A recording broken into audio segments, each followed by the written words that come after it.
What's up, War Report family? Y'all know when big news drops, we have to come and talk about it. Like, we're not breaking the news. Like, this is not us saying we're breaking news, but we Mm-hmm. are reacting to the news. For y'all that don't know, you are rocking with your boy Ike Jones, my man Mike G here. We are reacting to the news that possibly, it has not been confirmed by the university, but possibly, highly likely, Derek Mason will not be returning to Auburn for year 2 of the Brian Harsin regime. So he gone? He gone? Yeah. Question mark with a Yeah. question mark. Yeah, Yeah. certainly. Uh, Uh, yeah. How uh you feeling about it, man? You know, what are we feeling as, as fans? Again, this is a fan channel, man. We're reacting like fans. We're not here trying to be yeah. the media. I mean, we get media passes, but we're not press. So Let me tell you, my initial reaction is, damn. I felt like they were building some positive momentum on defense, especially at the end of the season. And I mean, I don't think it's a stretch to say that the defense outperformed our offense by a large margin, right? specifically This the season. second half of the season. Hmm. Specifically the second half of the season. So this is unfortunate. And from a recruiting standpoint, I think this hurts as well too. Um, Derek Mason, he was I mean, he's popular with players. He's popular with most of the other coaches, is my understanding. It, there's a lot of speculation out there about like why this is happening. Uh, but I mean, we got to plug and keep moving. I just hate it. I hate that we've turned over 2 coordinators in, you know, less than a year. That's just crazy. So I don't know where to go with that. My phone started blowing up, and I was like, oh god, what happened now, right? Right. And I come to this, and I'm just like, man, I don't know. Now listen, there's a whole contingent of people who should be happy because they were calling for his Oh job yeah, mid-season people have anyway, been screaming right? that Derek Mason was awful, and there's no reason we should keep him. And Mm-hmm. I mean, Yeah. we're not done with the list of coaches that some fans believe do not deserve to have a job. But Derek Mason was definitely the chief amongst those by a large contingency. Right. Yeah. So I don't want to hear nothing from that crowd. Right. If you Oh, we're want going to him hear plenty from him. gone, yeah. Like I mean, I you don't guess want to he's hear gone. anything as far as like bemoaning the whole situation, like, oh my God, what's Correct. going on? It's Yeah. like, no, Yeah. you should be happy. You should be happy. Yeah, Right. yeah, I for am sure. not. I'm not in that crowd. I'm not happy about this. I just thought, for year one, they logged a top 25 scoring defense. It's pretty good. They went from almost dead last in the country on a third down conversions allowed, to top 30. They did some good. They made some strides. They made some significant strides from last year to this year with their staff while trying to figure out, how pieces fit, what, where, and there was just a lot of shuffling going on in year one. So they brought in some highly rated talent. And yeah, it just kind of kills some of the offseason momentum, I feel like, because a lot of the recruiting wins we had were defensive. Now Yeah. you're So changing defensive coordinators. let's talk about that for a second, because the reports are that Jeff Schmedding is going to be moving up to be the defensive coordinator. Mm-hmm. And the rest of the defensive staff is staying intact, and we're likely going to be bringing Brumbaugh in to be the defensive line coach to replace Nick Eason, who left recently. So are we losing that much momentum defensively? We're having continuity in scheme. It's going to be the same scheme likely, or at least a lot of the same concepts, because we're not bringing in a completely new defensive coordinator.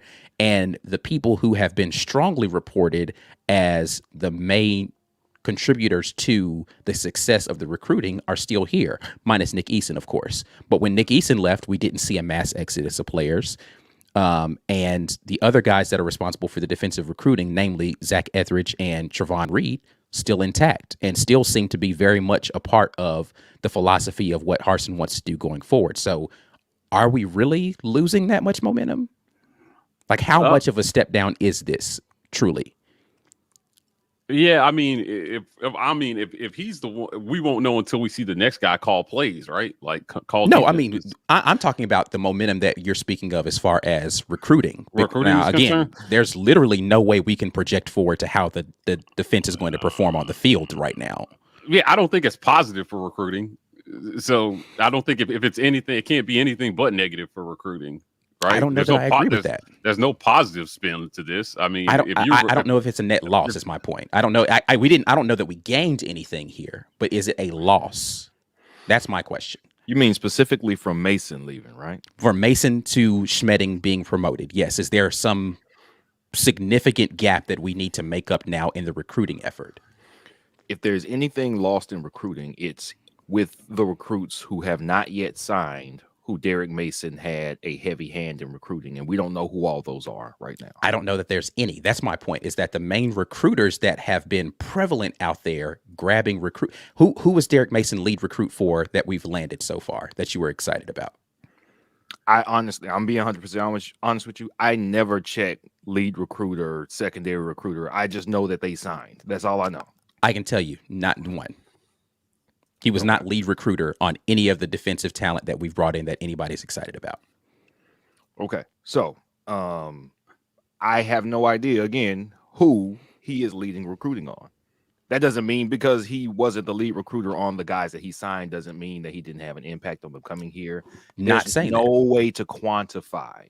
And So that's what you're saying. That's my entire point. No way to quantify the effect on recruiting. Yes, specifically on recruiting, because that's what we were talking about. Now, we can extrapolate to other things later. I'm talking about the recruiting momentum that Mike was just talking about. How do we quantify the impact of that based upon what we know in recruiting? Yeah, I don't know that you can. I just don't. I don't think you can. I just don't think you can sit here and say that if those guys who committed to knowing that they were going to play, particularly in his system, regardless of who they're recruiting, the system's not changing. But I mean, do you know that for a fact? Right. Yeah, that's what I'm saying. You don't know that. You don't know that. Okay. So is the guy who sure going to run a 3-4? The guy who helped put the system together is Derek Mason admits Jeff Schmedding helped put this system together. Did he not?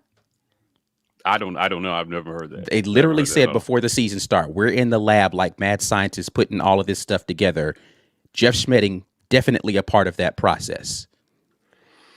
Okay. That don't mean it's going to be the same though. What I'm asking you is you're making very definitive statements that it's a different system. We're going to lose momentum. I'm asking you, how do you know that? Based upon I'm what not evidence? saying any of that. I'm just saying that I mean, you did. You literally said that. I don't think you can say this is positive. I didn't say it was positive. I said, is it a net negative though? I think that it's close to a net zero, honestly. I think it's a net negative. I think it's a net negative. Yeah, I think it's a net negative, but not necessarily from a purely count the impact in the last year phase. I think what it does is it puts a little bit of stain's too strong a word. It would make me question why Brian Harsin chose Derek Mason and why a guy that he chose said, nah, I don't really like you that much, and left to go to a program that is not that, even though God bless Oklahoma State fans, they seem to think that why would you not want to come here? Listen, buddy, nobody cares about Oklahoma State in football. I'm sorry. Y'all aren't other than Oklahoma, who can't seem to beat them on a consistent basis. But yeah, right. Yeah. So listen, I get it. You're proud of your school, but this is a downgrade to go to a program with I don't want to less of a spotlight at the very least, because y'all aren't playing these schools every year. We are. They were in the college playoff hunt till the very end. Hunt. Yeah. Okay. All right. Hey, listen, that's more than Auburn can say last year. Yeah. Right. Yeah. Last year, that's more than Auburn can say the last couple years. Oklahoma State was a lot closer than Auburn was. I mean, they play in the worst conference, but still the worst. Anyway, I don't want to get too far gone off that. I still believe Oklahoma State is a step down as far as program goes. I don't disagree. Disagree. So especially on the defensive side. Right. They had like a bunch of seniors. They were like completely senior laden last year. So they had a good year and they had a good DC. I know he went to Ohio State. That's why there was an opening. So I think that shows good on them. You're still not that program. Y'all aren't. You're not relevant. Every time you get close, you blow it. You lost to, who was it, Iowa State in 2011 when you had a shot at the national championship. You lost to Baylor this year. They had a backup QB, just like y'all's QB was not. That was their backup. I don't know. He was terrible. You've gotten close and you've blown it, so you're not a really good program, okay? We're not a really good program, but every now and then we seem to come through, and we play much better high-profile teams. Yeah, agreed on all of that. To go there is a step down, and I think that looks, at the very least, questionable. And we can kind of sort of work out some of this, why Derek Mason would leave. I don't think any of us, when he got hired, said, "Oh, Mason's going to be the DC of the century." No, we knew it was 1, maybe 2 years. We knew that. I thought 2 years was the max. Yeah, I did too. But I think what's concerning is what we're reading, and this is just reports. These are different people who provide information. This is not the Auburn University football program providing it. This is not Harsin saying it. This is not Mason saying it. But the reports are Mason didn't like the way things were being run by Harsin. So he said, I'm going to cut it here. I will stay through the end of the recruiting cycle, or at least most of the way through early signing day, help you guys wrap this up, and then I'm out. The question that would make me ask as a parent of a recruit is, what is he doing that you, after how you ended the season or the effort I made? What if I like the effort y'all showed on defense? If you don't like this guy enough to stay through when you've had nothing but a good recruiting cycle, you've got players to work with, you've got momentum going forward, what would make you leave? That would be the question I have if I am a parent of a recruit. And if I'm a recruit that's thinking forward enough, I would be asking the same thing. Which is those are all more, fair questions. Which is much more likely than, oh, Schmedding was involved, so it's probably going to be the same, right? That's much more likely. I don't know how both of those things can't be true, but continue. They can, but it's much more likely that somebody is questioning this in every single way if you're a recruit trying to choose a school than not questioning it at all. So that's what I'm saying. It's hard to spin this as a net zero, like it's lateral. It's not a spin. Like that's an opinion, though. Like you're saying that's a spin. I just don't think it's positive. Let me reset. I don't think this is positive in any way. That's fine. I don't think this is positive, and I'm not trying to change your mind. Neutral. That's what I'm saying. I don't think it's neutral either. This is negative. Right? I disagree. That's what I'm saying. Like I don't know there's evidence for that. And then when you're taking into account the whole body of work of the season, you're now losing your second coordinator. Both coordinators you hired are out the door. Right. So when you encompass that, again, this looks worse. And I don't want to get too far into the reports of why, because that's all wild speculation. Yeah. Sure. Like, so I don't want to get into that. But, I just think, he may not have been the lead recruiter on some of these guys, but those guys are still committing to playing in a system that he in name was responsible for.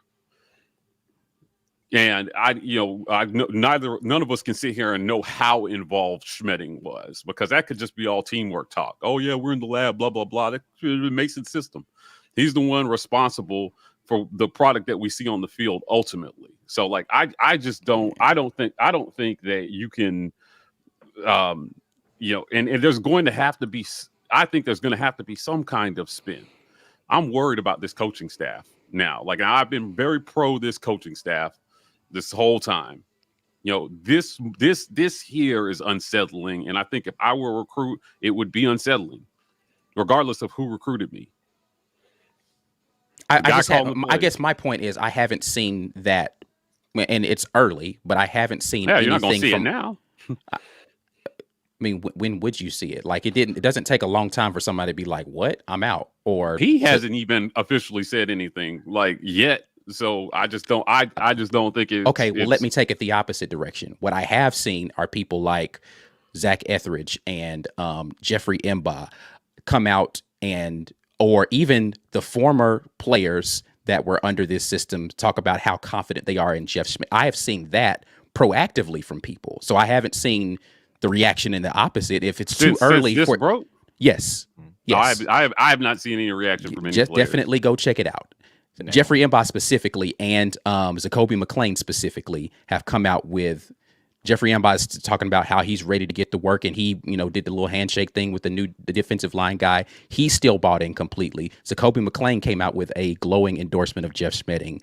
Zach Etheridge has already talked about, hey, we're still trying to get to work. So again, if it's too early for the negative reactions, why is it not too early for the positive? That's my entire point here, is that it could possibly be that this isn't as bad as everybody thinks it is, and maybe it's too early to say this is terrible. Yeah, I'm with you, Ike, in the sense that we cannot objectively know if Jeff Schmedding, as a defensive coordinator, cannot coach and strategize as well as Derek Mason, the defensive coordinator. And I don't think there's any way to parse how much of one person's or the other's it was. There are coaches everywhere at every level of college who are great at what they do. Just because we don't know them to be great at what they do doesn't mean they aren't great. Before this year, were we hearing about the OC from Western Kentucky because they could put up points? No, but then they put up a bunch of points and the quarterback looks good, and now he's a hot name. You don't know who is great at that until they do it. Now, I cannot tell you that I went back and looked at Jeff Schmedding's last couple of defenses when he was a DC to see exactly what type of yardage he held teams to and stuff like that. So there is a distinct possibility that this could be a net loss 0 as far as X's and O's, because I'm never willing to say, oh, well, I've never heard his name, so he must not be as good as the guy whose name I know. That's not how that works. However, I think what we're fighting here is not, and it's not even a complete negative either. It's the optics. The optics, not because the offense looked bad the last half of the year, and so we got rid of the OC. That looked like a positive thing because the offense looked bad. The defense looked good for the majority of the year. And now a guy doesn't get fired. He did not get relieved of his duties because you're not good enough. I know somebody who could do it better, which that would look weird after the defensive season we've had. It's because I don't want to be here anymore, reportedly.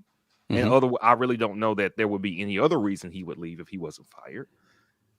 The optics here are much stronger than anything tangible that we have. And even though it could amount to nothing as far as on-field performance, because college football is still very much reputation and relationships, I think this is a negative in that sense. That's where, and I said this earlier, it gives people coming here and their families a reason to go, well, what do y'all got going on?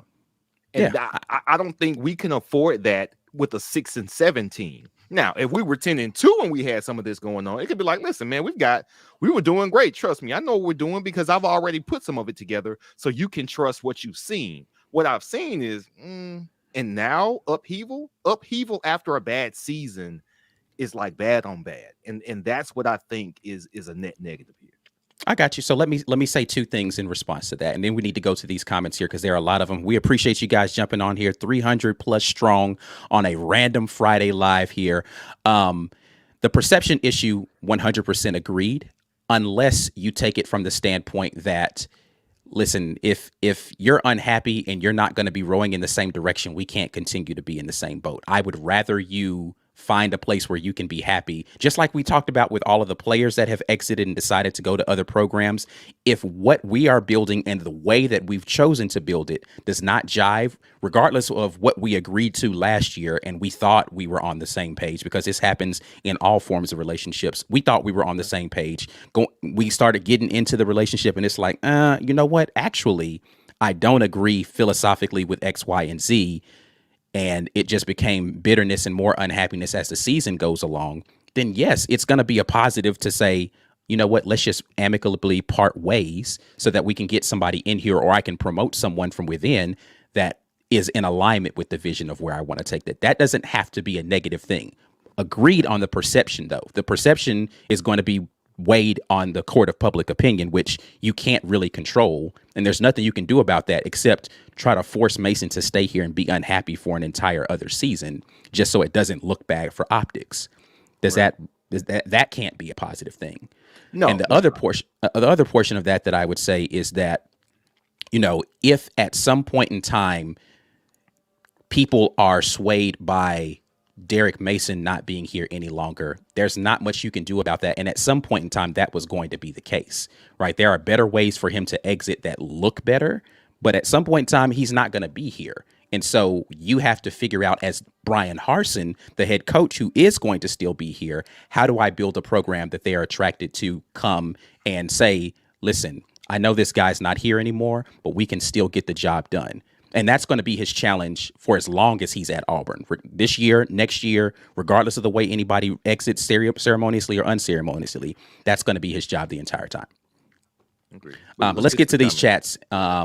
Stephen Cryer says, I've been one of Harsin's biggest defenders since he arrived at Auburn, but I've lost a lot of faith in him in the last few weeks. It's basketball season. Listen, I know there are at least two people on this live who feel exactly the same way with that. JT Martin says, oh my God, thank God somebody finally said it. All these moves have made me very weary of this coaching regime. Walt Taylor says, was it Mason's scheme or did Schmed in the Iron Bowl? So let me address this. Or does anybody else want to talk about this? Because there's been a lot of people who have that's message board out. fodder. Yeah, that's message board fodder. That's as much as I'll say about it. Somebody somewhere put something out there, it spreads, talking about Schmedding was the architect of the Iron Bowl. I'm not buying it. I'm just not buying it. Yeah. And go ahead. Well, go ahead. I'll get to this in a second. And I wanted to make this point because we kind of touched on it in the group chat today. But let's hypothesize. Number one, I don't believe that Jeff Schmedding called the Iron Bowl. So no, I don't believe that. That's not confirmed fact. I'm not Derek Mason telling you who came up with the game plan and called it. That's just what I think. Mm-hmm. But let's say hypothetically that Jeff Schmedding did call the Iron Bowl. If Derek Mason had certain tendencies, certain strategies as a defensive coordinator and how he called games, and the Iron Bowl, he put those responsibilities in somebody else's hands, then it would stand to reason for me, and I really do believe this, that a change in tendency is a positive strategy for any team. Therefore, if Jeff Schmedding had called 11 games and Derek Mason had called game number 12, it would have been the exact same advantage. I don't think that the Iron Bowl results was the result of, Jeff Schmedding knows football better than Derek Mason. No, I think it's that collectively they said, we're going to do a bunch of different stuff. And that's where the difference of experience, and that's where the multiple DCs on staff came in handy, so we could do different things than we had been doing all year. It wasn't one DC who just had to empty his whole think tank through 11 games and all of a sudden he's scraping to do something different in game 12. No, I think you've got multiple minds who are very good at what they do, and they collectively said, nope, they hadn't seen this. You know why you can do that? Because you've got another guy who's been DC. So even if it wasn't, again, if it was inversed, and Jeff Schmedding had called 11 games, look, you've got tendencies, whether you intend to or not. Everybody has tendencies, and it's nothing but a positive to break tendencies on that last game. And that's why I think we were really effective. Now, you can assume Jeff Schmedding was the reason they broke tendency in a lot of ways. I think Derek Mason's no fool, and he was saving something in the tank.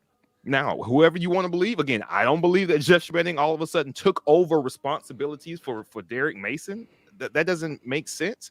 But I think changing tendencies works a lot. I think that's how Bama won the 2017 national championship. I mean, that's how Georgia won the national championship this year. They did something different between the SEC championship and the national championship game. Like, does that mean that now all of a sudden whoever the defensive coordinator for the SEC championship is a different person who called the defensive plays in the national championship? Right. Listen, wide speculation. There's literally no way that we would know that. I understand why people would think that because it's a drastic departure philosophically. But to your point, if you actually examine how the defense played game to game, you would actually see that it was different pretty much every game. Like we were constantly iterating on how we were playing defense against every opponent. It wasn't, we're going to play the same way. It doesn't matter. It's just a defensive philosophy. Now, again, the percentage of blitzes and all that, definitely different in that game, undeniable. But those blitz packages existed the entire season. So, again, I don't have an answer as to who called the Iron Bowl. I do know that there are, if you pay as much attention to the stuff that you disagree with as the stuff that you agree with, there are enough people saying the exact opposite out there for me to say, I don't know that there's any truth to this, because there are definitely people who are saying, no, that's complete hogwash, that Mason was still calling the Iron Bowl, and people just want to run with that narrative. But again, If it's the thing that you want to believe because it fits your ideal, then yes, you're going to believe that more wholeheartedly. I don't have enough answers to say definitively one way or the other. Joe Kyle says, oh, well, thank you. I like his take on this point, given what we know. Thank you very much, Joe. Listen, man, I appreciate that. Big Gap, Mike G backdrop has entered the transfer portal. It's gonna be Marble next week. It's gonna be Marble right there. Lisa asked if I was this concerned when the offensive coordinator was fired, right? Well, no, because he was fired. Yeah, I about to say it is slightly different when someone is fired versus someone leaving of their own accord. Yeah, he was fired. And the problems were apparent. So when your defensive coordinator is leaving, and the perception is that was the strength of your, I don't even know if that's just perception. I think the defense was much stronger than the offense this year. They played very, very well in spurts this season and had some notable, letdowns, but that I think in part could be contributed to bad offense. I was less worried about offense because we have an offensive head coach, right? That's supposed to be his thing. So I should never have to worry about this is why I was so frustrated with our last coach. He's supposed to be the guru. So in some respect, it's not that it shouldn't matter at all who our offensive coordinator is, but you should be always good on offense, right? Because you're running philosophies and then you're getting somebody to call plays within that. This is worrisome to me because there is, again, all speculation at this point, but like I'm just starting to wonder about the guys that, he's surrounding himself with, because Bobo wasn't your hire. Now he's gone, right? Derek Mason, did a good job for you. As a matter of fact, widely reported Mason wasn't his hire either, but right, yeah, and now he's gone, and I'm like, and then before we can even get an official statement from either party, people are reporting that you plan to promote Schmedding. And to me, that's very questionable. I'm like, I'm starting to wonder. I'm like, can this coach work with guys who aren't his guys? Does he need to? That's a Gus problem.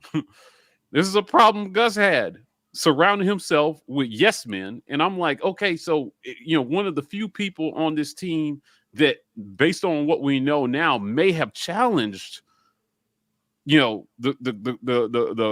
status quo, is deciding to pick up and leave. I mean, I just don't like the way it works at Bama. Why can't it work here? Because we went 6 and 7, man. It's not you're okay. Wait a minute. Hold on. All of a sudden now 6 and 7 matters in the first year. Listen to what I'm saying. No. Listen. What I'm saying. But you go ahead. Go ahead. I'm saying because Nick Saban isn't out here letting people be insubordinate on his staff and questioning his authority on how he wants to run his program. Him and Lane Kiffin were known to have issues. Lane didn't stick around for long for that very reason. Please go find you a job where you love being. So I don't understand. Like, there's definitely a difference between people who are on board with your philosophy and yes men. And so again, I don't know enough about the internal workings of this staff to determine whether or not one of those things is true or the other. I just think it's way too early to decide that that's what it is based upon a perception issue. I'm not ready to take that leap. The same way I wasn't ready to take leaps on other stuff. I'm just not there with this. I'm not taking the leap either. I'm just telling you that it is concerning to look at the body of everything that's happening. I can't look at it and say I'm not worried just because it's too early. I'm telling you, based on how he finished the season and for a coach that I want to see at least year 3. You're going, so your seat may not be hot in 2022, but it's certainly warm. I don't know that Mason staying would have changed that though. Yeah, it'd have been warm either way. Yeah, sure, right. So, and then you're removing again what I think was a positive piece of your equation from last year, and and if it doesn't work, if the defense somehow takes a step back, we're going to look back on this very differently. So I'm keeping an eye out on how this coach collaborates with other coaches. Now, I don't know anything about Saban and Kiffin and how they agreed or didn't disagree, right? But I'll tell you, yeah, man, I mean, know. they would literally argue on the sideline. Like, it's not like, Yeah. So you are correct, Ike, in that no, Saban doesn't have this issue, and we make this comparison a lot when we saw things go badly for Bama at first when Saban first got there, or other things that have gone badly in small amounts here or there for him. Like, well, hey, this has happened there at the most successful college program ever, so why can't it be okay if this stuff happens over here? And I am with you in this sense. You made this point earlier, and that is that if Brian Harsin, as Mike has said, as we've all agreed, you don't have another season to go 6-6, my guy, or 7-5, really, because especially not losing the games the way we did, we better be somewhere between 8-4 and 10-2 to show some positive momentum. He has to be aware of that. We've already heard about some of the politics happening in the athletic department with Alan Green, the guy who hired him, and his seat was uncomfortable enough to be applying for other jobs. So Harsin already has a glimpse of the pressure and the politics in the athletic department for this program. So he is not disillusioned that he has to win now. The fact that he is making all of those moves right now lets us know. We've said this before. He's like, all right, so listen, if they're going to run me out of town, I am damn sure going to get run out of town doing things exactly how I want to do them. That's how not with the guy you told me I should get, not with the wide receiver coach you told me knew the state, not with the offensive coordinator you told me would give me a couple of high 4 or 5-star QBs. No. None of y'all are doing things the way I wanted to do them. I took you on because it was strongly recommended to me. I don't really need you that much. I got a guy on defense who is just as bit the X and O's coach as you are. Whatever we lose in recruiting or in momentum, we will make up for an excellent play on the field because I believe in me and I believe in my guy. So if you want to go, you can go. And for every other position, Keesaw, he had his guy. Everybody who has left, his guy has stepped into the role except for OC, and he went and got an NFL guy, not a lifelong SECer who knew the footprint and knew the players and all the. No, he went and got who he felt was the most qualified guy for the position. Well, maybe not the first. I don't think he was the first choice. No, he wasn't. But what he's saying is, you told me I had to have these guys. I did not know. I'm done with that. Because y'all are going to crucify me if I step out here at 7-5. But I am convinced, obviously, Brian Harsin, that I can't get this team to where I want it to be if I don't have everybody working my vision. So it's going to be my vision, how I want it to be, because y'all going to crucify me anyway. So why don't I just do it my way? And then I actually have the best chance of creating the best product on the field. And the fact that he's making all these changes now, that basically Derek Mason be like, that's how it is, huh? Well, let me go ahead and get out now because I'm not your guy. I understand. Let me help you out, and I'm out of here. To me, it says all hands are on deck right now. It's not a whole Gus thing or, well, next year, we'll see because 6-4. No. To me, it says he's not satisfied with how the team performed in any phase. To me, it says, hey, TJ, well, you did all right. 3 more quarterbacks. Because that wasn't good enough. Like, he's saying it with how he's moving. Right. This stuff isn't good enough. It's going to be how I want it to be. And I respect anybody who's willing to take the damage that will come to the appearance, to the reputation, to do it yourself. Because he's going to go down. Look, we can argue about this all day. He could have kept the entire staff the same, and we would have been hopeful going into next season and gone 7-5. Or he could clean house like he's done, and then we go 9-3 next season. We're like, wow, well, you know what? What was I worried about? Do it your way. I think he needs to do it his way. I'm glad he's doing it his way. I just hope he succeeds, because what the damage he's got to. The damage that may be done if he doesn't succeed is you're already alienating yourself from other coaching talent as a university. We've already got a reputation for how an admin like to poke around. The AD isn't safe. The coach isn't safe. Boosters got mold coaches on Gus's staff trying to get him, supplant him. You can't have that and then run another guy who wasn't in on all the nonsense. You say, I don't want any of the nonsense, but he can't succeed either. So you can't succeed if you're from inside Auburn. You can't succeed if you're from outside Auburn. And even if you do come in here and take the job, everybody is slowly going to close in on you and get you out of here. And you can't even do it your way. That would look terrible on us as a university. Like, we would Agreed. not recover from Brian Harsin because nobody would want the job anymore. And then we'd be settling for anybody who's willing to take the challenge. It would be Florida State, because that's what we are slowly we're in the rear view mirror of where Florida State was. And that's what I don't want to be. So hopefully he succeeds at this and we can turn the corner to being a consistent 9, 10, 11 win team, really ranging from 9 to 11. That's the best case, maybe an 8 every now and then, but I want him to get it going so we don't have to worry about what it's going to look like after him. Yeah, I'm less worried about him doing it his way and more worried about him just doing it the right way, whatever What's that the right is. way? So we're assuming his way is not the right way? No, I'm just saying it may or may not be. When you remove people from your orbit that think differently than you do. He didn't. No, he removed himself. He didn't fire him. He removed himself. Okay, right. Or people who think differently, however you want to do it. Somebody who thinks differently from you is being removed from the situation, and then you're plugging it in. Why is that seemingly, a bad thing? And then you're plugging it in seemingly with only people, right? And I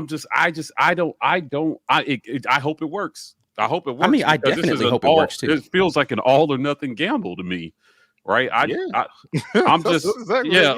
just I don't care what the Brian Harsin way is. I care what the winning way is. And sometimes coaches have to evolve on an idea. You do that by surrounding yourself with people who can help you do that.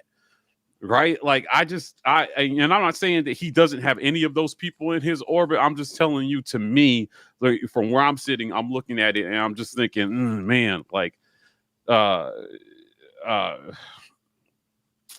what is this going to look like? Right. How many games did we sit here last year and say coaching lost that game? Now you're making these moves, and I'm just like, I hope these moves are better than some of them in-game decisions I saw. Right? And it just everything is coming into question. I mean, his seat is warm going into 2022, and we had some questions about him. Like, I've been very supportive of this staff. Right? I'm just, this particular move and the person that's deciding to remove themselves. I know we said we weren't getting all the speculation, but there was something that I read that said, this started to has been souring over like the last 2 or 3 months. Mm-hmm. And it may have been a build to this decision. So, both parties may have known this was coming for a little bit. I think if we're going to sit here and say that part of the reason that he stayed was to help recruiting, right? Like, I'm just thinking, like, man, I don't know. Was it better for him to stay through recruiting or just leave when Bobo left right after the season? Was the relationship continuing to sour the whole month of December? Like, I would say yes, it was better for him to stay, because if he knows Bobo is out, he can't spend the entire recruiting period trying to solidify 2 different coaching searches. Like, right. One is enough distraction from trying to get the recruiting together.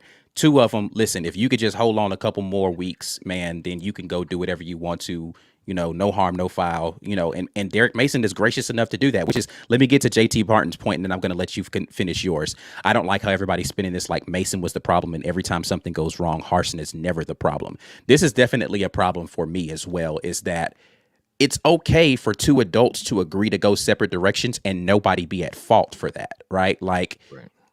Mason, if the reports are true, he didn't hate him so much to flame him publicly and be like, that's the worst situation I've ever been in. It's toxic. It just isn't a fit for me like I thought it would be.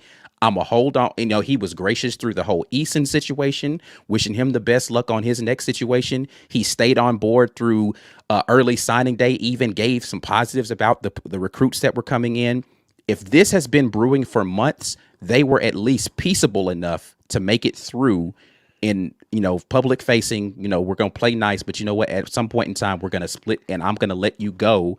and put your name out there in these coaching searches. He's come up in like 4 different DC jobs in the last couple of weeks as a potential candidate. Notre Dame at one point. Notre Dame, Miami. It's just been all over the place. I'll put it, but it's in everybody's best interest to handle it the way you just said, right? Like Correct.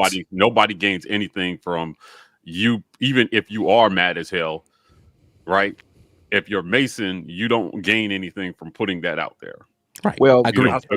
I agree that he doesn't gain anything from putting that out there, but what he lost out on was potentially better jobs. Like Ohio State had a no. What I'm saying is you don't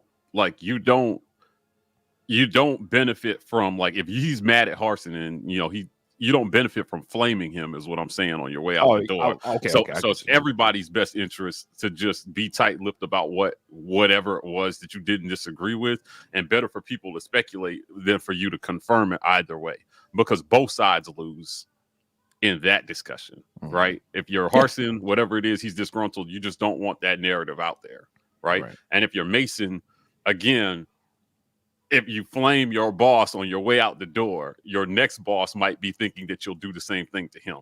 Hey, listen, it didn't work so well for Kevin Steele. Right. So I'm just telling you. Yeah, I mean, it just doesn't matter. Even if you had a legitimate gripe, right? It just does not help you to flame your boss out on the way out the door, unless you are trying to burn the bridge, just like any other job. On the way out, you know how it is. If you give 2 weeks and you handle yourself and you work, happily for 2 weeks, and then you exit, you have a chance to get rehired at some point in time if you really need it. Right. Or the next job can give you a good recommendation from the reference. Yeah. It didn't work out here, but here's a good reference, right? So nobody really scores any points for me for working it out peaceably. I just think that I don't think it's a point score. My point was that people trying to make this somebody has to be the villain here is just like, I don't understand why that's necessary. People can peaceably part, and there's not a villain in that story. There's just 2 adults deciding this ain't gonna work for us. I agree with Ed Darby here. If Harsin goes down, go down with your people. That's how I would play it. I've been clear about that for forever. Every conversation that pops up about, this person, I've always said, if I'm going to get fired, if I were Brian Harsin, cool. Let me, give you the biblical reference. If I'm gonna go to war, I'm gonna go to war with my own armor. I'm not gonna put on the king's armor and go out here. Let me just go out here with this slingshot, because I've been messing up animals in the field with this for years. I know this works. If I'm gonna die, I'm not gonna die your way.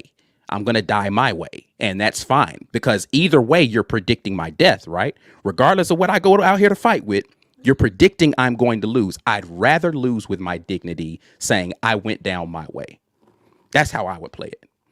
Lisa Wise clarifying from earlier, sorry it wasn't clear, meant the perception when firing the coach mid-season. I think hearkening back to her question about the perceptions of Bobo leaving earlier, and we can definitely circle back to that. I want to try to keep getting to these chats. I know you guys have been chatting and we've been caught up in this conversation, but Mobile alum 1991 says, rumor has it he was allowed to resign. Right. Yeah, the rumor is that he wanted to leave, so they let him do it, right? It wasn't that he was kicked out or whatever. Charlie Davidson Jr. says, remember how Tennessee staff / players hated Pruitt, then began to turn on him? Not saying it will happen, but Harsin is giving me those vibes lately. Okay. I don't know. Like I said, there has been staff that have already come out with glowing praise for the direction they feel like the program is going. So I don't know that we're there. But it's possible. Again, I don't sit in on staff meetings. I'm not in the walls of the Auburn, facility and know what's going on there. Everything is just rumor at this point. A. Francis Court says, I don't think anyone can no impact. What? I think there's more. No. Okay, got it. Impact on the bill could be great, neutral, or bad. I'm concerned about the impetus. It's a culture, Auburn management style, or etc. Decision. Is it the culture of the football? Right. Yeah. What exactly caused it? Yeah. Yeah, and I don't know that we'll. And this is one thing that's been clear. I don't know that we'll ever know the answer to that with the way that this football program has handled the exodus of even players and staff. I don't know that we'll ever know the real reason, and It'll be people are always years. going to speculate. It'll be years. Somebody going to talk. write a book later Yeah. about it. Well, you only really write a book if you win something. So if he just loses, unless he just completely tanks, and then somebody does like some sort of behind the scenes, expose on it. John Brandon says, is it odd that Harsin hasn't made any public statements? He hasn't on any other person. I don't know why he would in this case. I thought he would have done so to help fend off any negative optics. I don't think Harsin cares about the optics when it comes to stuff like this. I don't think there's literally, he didn't address Korn getting fired. He didn't address him firing Bobo. He's not going to address this. He hasn't addressed any players leaving the team, getting kicked off the team. He didn't address suspensions midseason. He does not care what your perception is. The only thing he cares about are the people inside that building having the correct perception. If anybody in that building doesn't have the right perception and we step out of this room and we can't be on one accord, that's what he cares about. Everything else, I don't think he cares. I honestly do not think he cares to win the court of public opinion. He just wants to win football games and make sure the people in his locker room are on one accord. Yep. James Barnett says, does anyone leave with Mason, coaches or players? That is the domino that's yet to fall. I don't know. I wouldn't put. I'm like, it's so funny. We can't. I don't know. I can't say that, but like that was going to be my next thing. Is that there are some other potential departures on the horizon as well too, that just it's kind of like hearing this puts all that into like a zone for me, and I'm like, God, like what did we do in year one? Like what did we do? We're tearing everything down in year two. It feels like, right? So some of it maybe needed to be torn down. I have not been a huge fan of with how how he's handled the optics on other things. So how he's handled this has not surprised me at all. At the very least, I just think it's consistent. At least he's consistent, right? Like doesn't do one thing 1 minute and then another thing the next minute.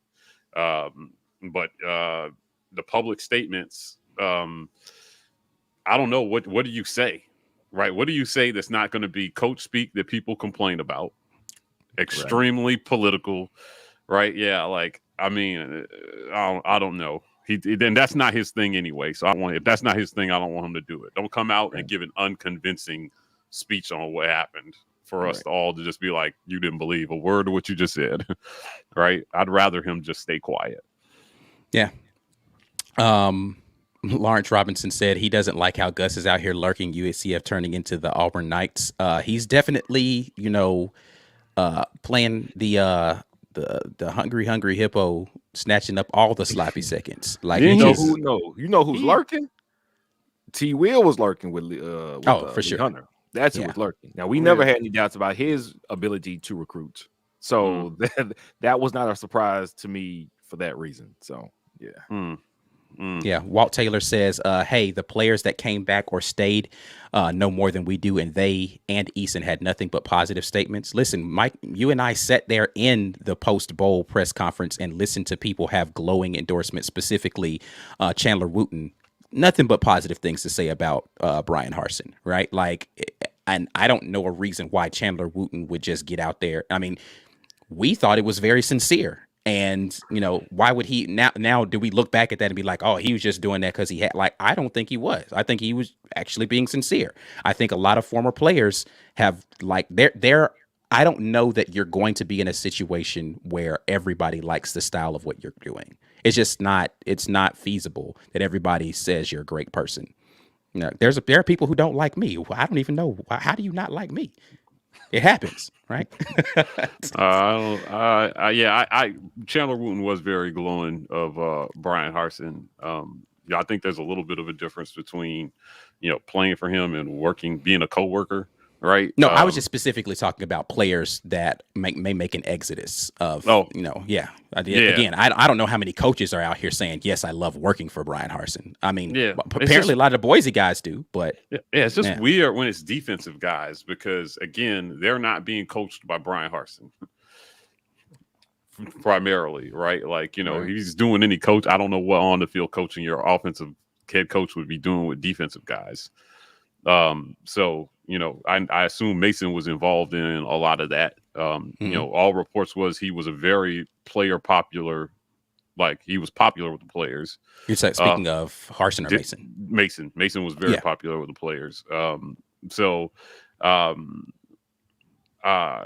if you don't know what's coming, then maybe what you don't know doesn't worry you in some cases. If you're a player, like, okay, this new guy's coming in, but these pieces are the same. So, I just, we'll see how it turns out on the field. I hope that it's better. I had high hopes for this defense in 2022. I had real high hopes. I still have those high hopes unless there is a massive exodus of people who I expected to make contributions this year. Now, like if we start losing hemorrhaging talent, then I'll start worrying. So does that worry you? Let's say we lose. I thought about this because Derek Hall and Caleb Wooden, not Caleb Wooden. What's his name? Kobe. Caleb is Kobe. Caleb is his brother, right? Mm-hmm. And Kobe Wooden both said they're coming back, but that was when Eason was still their coach. Well, Hall's outside linebacker, and Derek Mason was still their coordinator. Mm-hmm. If any guy who had previously not made any moves decides to leave from the defensive side of the ball, we're talking about projected starters. Mm-hmm. Does that worry you? That would worry me. But again, I think they liked Jeff Schmedding. So it would worry me more if they didn't like Jeff Schmedding. And again, I've seen nothing but people saying, yeah, Schmedding's a good dude. Like, I liked him. So, and if I saw that, the question, and this is why I said, how much of a net negative is it? Is perception aside, again, court of public opinion is going to be what it is. There are people who didn't like the hire of Derek Mason from the very beginning. They didn't like the product on the field from Derek Mason during the season. They're happy to see him leave. There are a whole different group of people who loved the hire of Derek Mason before the season, felt very happy with the defensive product on the field, sad to see him go, right? Court of public opinion is going to be what it is. My problem or my question to you is, outside of the optics of it, is it a net negative if the players still like the guy who you're bringing in because they were working with him too? It's not a new guy that you got to figure out, and I don't know what the pecking order is going to be. I know this dude. I just worked with him for an entire season, specifically talking about the two that you just mentioned, Kobe Witten and Derek Hall. Are those guys? If those guys exit, then absolutely, I'm going to be like, oh, okay, wait a minute. They were sold something, and now this ain't going to be here anymore. If we lose Zach Etheridge and he's like, you know what, Mason was my guy, I don't like how this went down, then I'm ready to jump on the I don't know where this is going board, but I'm not there yet. I don't know what that would be, though, because, if you're a projected starter, then your number one thing is playing time. So you're going to play. Right. Even if it doesn't matter who the coordinator is, you're going to play unless they're talking about benching you. If you're a projected starter. Do you know that you won't get benched if it's a completely new guy? I'm saying if you're a projected starter, right, like we're talking about, if you're projected to start, you're not leaving now, right? Like, why would you leave now unless that projection changes somehow, which you wouldn't know really until after spring. And then even then, it becomes less advantageous to players to transfer, at that point. How many guys can transfer in the summer and then walk in someplace and play immediately? I think both Derek Hall and Kobe Witten could do that. They could. They could. Yeah, but I get what you're saying. Yeah, there's only a few guys who could do, but again, what incentive do they really have to do that unless something was truly, truly dysfunctional? It would have to be all. And that's why bad. I said that would be the place where I would be worried. That's what I'm saying. Unless that would indicate true dysfunction. And that's why I said that is what would make me go, okay, it's, something smells here. Yeah, even then, it might be hard for those guys to pull the trigger, right? Like, because now you're trying to make a balanced decision between, do I leave, to go someplace else, or do I just, even though it sucks, I hate it here, but let me stick it out for one more year, right? I was told by people who know such things that it was a bigger factor in why Schwartz and Williams left than any of those guys will ever publicly let on. But they just didn't want to come back and catch balls from that quarterback anymore.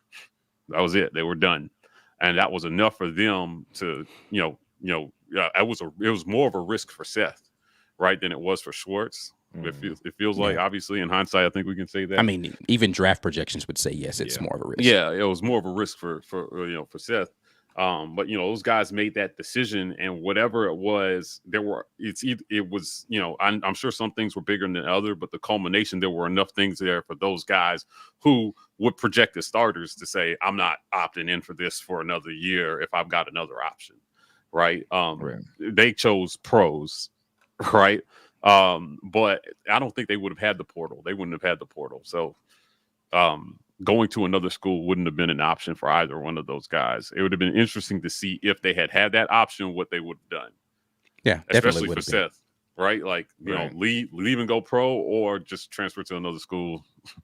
Why would you say the portal wouldn't have been an option for him? It was for D-Rob. That rule wasn't finalized until it wasn't finalized. Well, if you're going to get drafted in May, then you have to have. Wait, I guess you don't have to declare, but that process is started in earnest with training by like early January. So you have to know by then, and I don't think that rule was finalized. Oh, was their year, wasn't it? It was their year. I was about to say, I don't know that they couldn't have taken advantage of a portal transfer if they really wanted to. I think they just decided that I'd rather just go pro.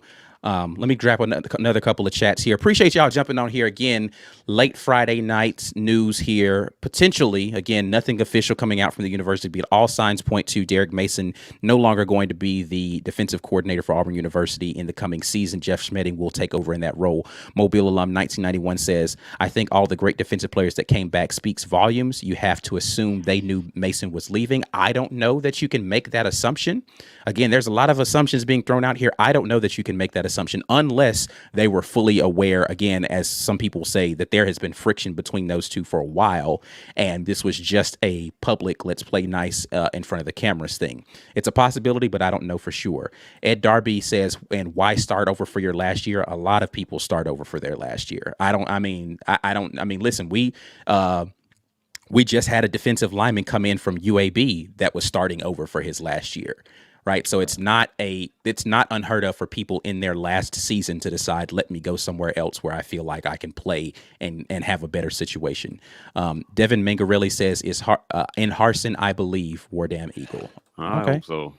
Listen, I hope so too. I am definitely not on the on the downswing like Mike and B. Will sent to me.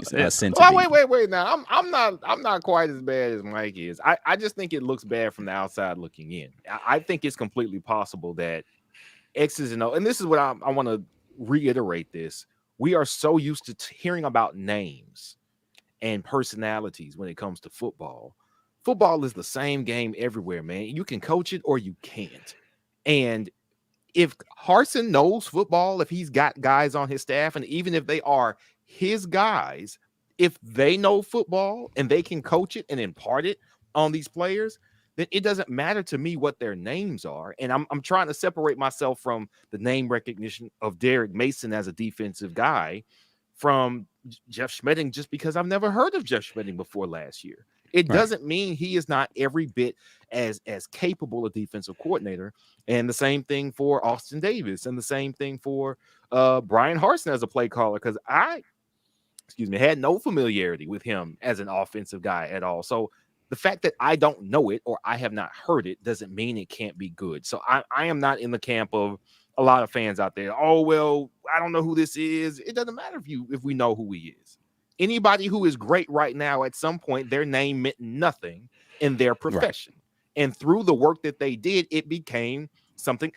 I make this point to a lot of people when they talk about pro football, and it's a slight diversion. At some point, Bill Belichick got fired by the Cleveland Browns. Yeah, he was awful. The greatest head coach in NFL history by performance and Super Bowl wins has been fired before he got the job that he was great at. His name was the same. His defensive scheme was the same. He got something in New England, obviously, but maybe whether it was GM control or whatever it was, that allowed him to be the best head coach the NFL has ever seen. It doesn't matter what did it matter that he had been fired when he was winning the third Super Bowl, the fourth Super Bowl? New England hired him knowing that, you worked for Bill Parcells, didn't you? Okay, well, we'll get you in here. It doesn't matter what your name is. It matters what you are capable of doing. Factual. What we have to know, well, what we have to hope is what Brian Harsin is capable of putting together as the head coach of this team is not dependent on how much we recognize the names he has around him and underneath him. And that's something that I really think that. I don't think the product on the field is going to differ much because of the changeover from Derek Mason to Jeff Schmedding. The reputation, unlike the NFL, matters a lot more in college. You can put a guy, you can put a guy on your roster in the NFL, on your coaching staff in the NFL that just got fired as the worst head coach ever. He's going to be an offensive coordinator next year. It doesn't matter. You know why? Because you know football. I know you know football, and that's our job, is to teach and put together football. Come on the staff, because principally and schematically, I know you know what you're doing. Yeah. That is completely possible here. But reputation in college, optics in college, it matters a lot. And I worry that these moves, combined with another subpar season, damages us irreparably. I get you. Rigger Spoon says he's not really convinced that Devin believes for real because he didn't give enough money on his super chat. So he said, I don't know, true belief is worth $10 or more. Brenton Jordan's just like, we should get off the live altogether. This is rat poison. I don't know how, but, hey, I appreciate you coming in and contributing to the conversation. Risk no reward, our guy, Coach Muschamp and T-Rod need to come. Why Mason leave? That's not good. T-Rob is going to Alabama, isn't he? That is the report, is that T-Rob is going to be taking a cornerback's coaching job. He tweeted out Roll Tide. Oh, no, sir.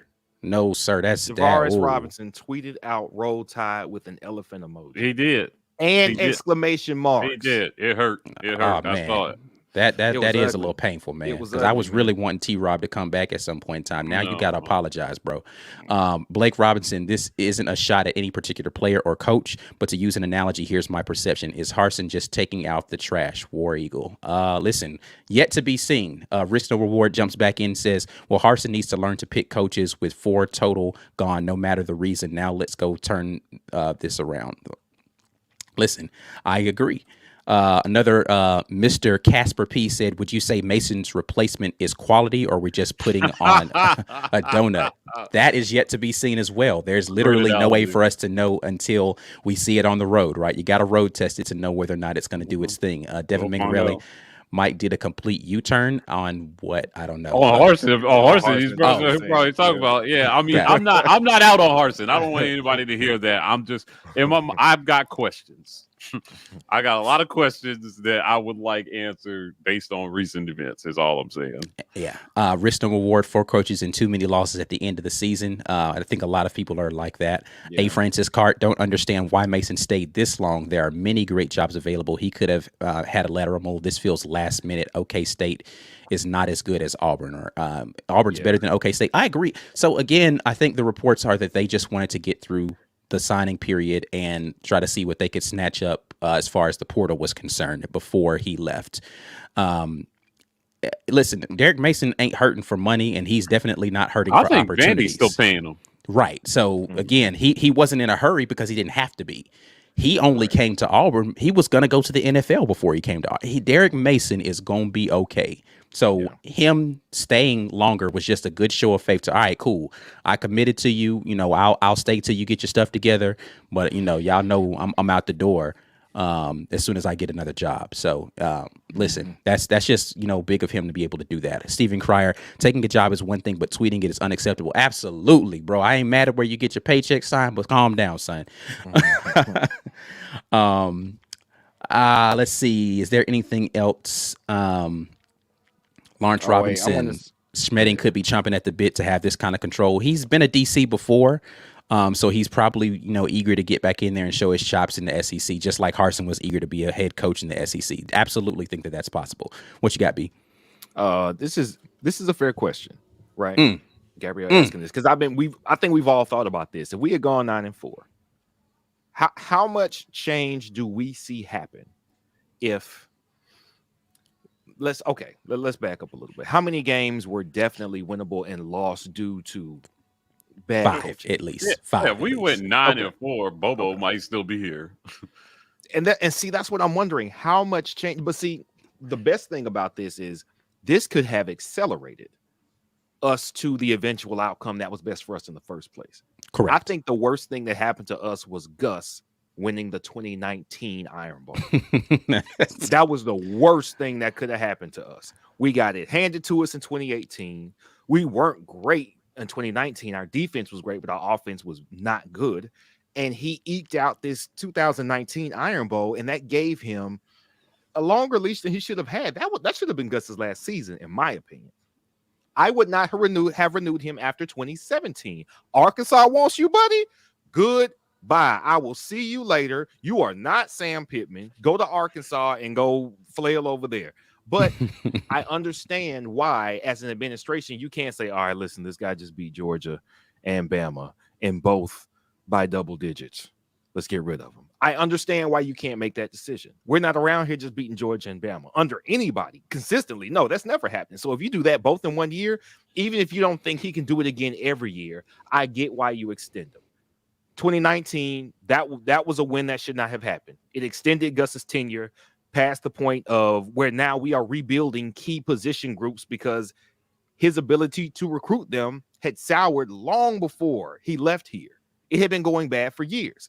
So if the losses that we took got us to a place where Bobo was a coordinator that no matter where he went, nobody liked him when he left, that these losses may have done us a favor. Now, I don't think that Eason was a good loss.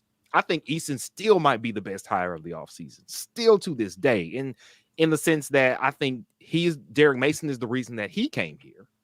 Then Derek Mason, by extension, may have also been equally the best offseason hire. But if this gets us to the point where we have stability, you got your guy at wide receiver coach, you got your guy at defensive coordinator, you got a guy from the NFL into your pocket at OC. So there's nobody here that's loyal to any other coach.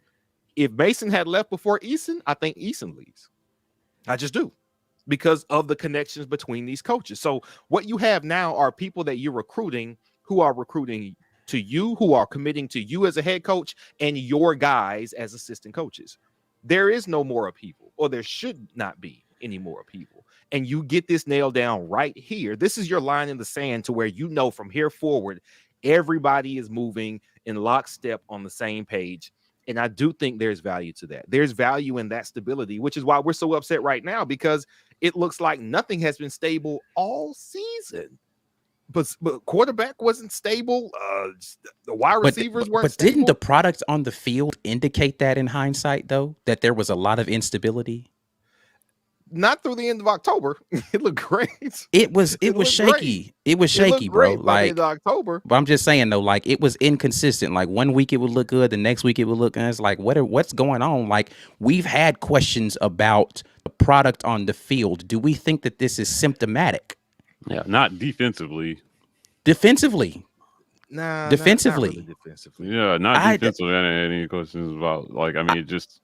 I mean, again, if we're assigning blame, I definitely put the lion's share on the offense for the outcomes of those games. But I think that the defense was spotty in points as well, right? Like I just don't know. I think that we can. And this is not me saying I think Derek Mason did a tremendous. I am not in the camp of people who thought Derek Mason should be fired, and nor am I in the camp of people who feel like he didn't do a good job. Like I'm not. None of what I'm about to say is indicative of that. I'm saying that there was definitely something to say that the product on the field felt as if it was symptomatic of something behind the scenes, and maybe we're just seeing that come to the surface. It's a possibility. Perhaps. Jason Hill says, I'm out on Harsin. Actually never was on the train, just at the train stop. I mean, yeah, I don't. If you were never in on Harsin, then this didn't change your mind. I don't. Yeah. My question to you, Jason, would be, is there anything Harsin could do to put you on with him? Because if you were never in on him, then anything he did just confirm. That's a confirmation bias in a slight way. Risk No Reward said, I want answers. You know, he's banging the table over there. He wants somebody to tell him what happened and why. Yeah. Dusty Bush, how many players were transferred to OK State? Very few. Zero. I don't Zero. think we lose any. It's still Oklahoma State. Yeah, you're still Oklahoma State. Your coach has a mother. Yeah. I'm so sorry. Yeah, I don't see anybody clamoring to leave from here. Y'all have one good year every 8 years and act like y'all are a better program. No, you are not.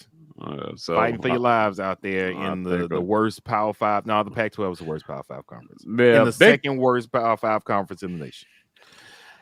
Yeah. My bad. Go ahead. No, go ahead. No, what was that? Devin says all these guys Orlando that way. All these Gus guys. Gus guys, excuse me. Yeah. Yeah. So yeah, this has got to work, man. This really has to work. In the interviews that we've done recently and the people we've talked to, when you talk about reviewing this first year for Brian Harsin, I can tell you, like if I was taking a scientific poll of things that I've seen on social media, he lost about half the fan base in this first year. Right? It was just some people who just decided that the end result was enough to judge him on. Right. And to Isaac's point about hey, if you were never on the train, like, is there what could he do to get you on the train? I think the answer is just winning. Right. Some people are just not going to believe it until he wins. Right. And that's what I hope. I hope that every coaching move made eventually is the pathway to that thing that B was talking about. Maybe we just needed to get here a different route, maybe accelerated. Felix here says, I'll wait to see my coach when I see him. I don't think I understand what it's trying to say here, but thank you for the super sticker. I don't know what you mean. Yeah. Are you saying that Harsin's not the guy and you'll know? I don't know. I maybe he said something else earlier. I missed that. Anyway, Jordan Bowen says the secondary was shaky for sure. Okay, here's the other thing that he said. He said, I sit and watch the train wreck from afar. I'm still young. Okay, gotcha. So he's saying when he sees the results, then he'll know, okay, that's my guy. So he's in a wait and see mode, not necessarily I'm in or out. Let's see. Anything else? Jason Hill jumps in. Clicked the wrong one. My bad. Where did it go? Right. Hey, man, that's a bold prediction, though. Kentucky by 4 tomorrow. Okay. Yeah. Kentucky by 4. Rodney, why would you say that?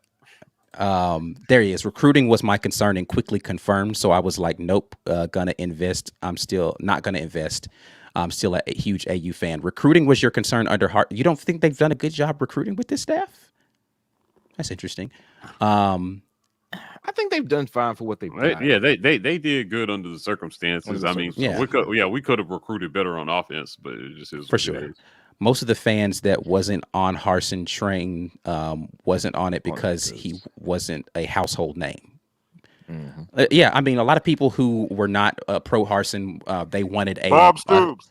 They wanted some sort of flashy hire that won the press conference, and I get it. But again, I'm not speaking for you, Jason. I have no idea why you were never in on Harsin. If you had followed him prior to now and it just didn't sit well with you.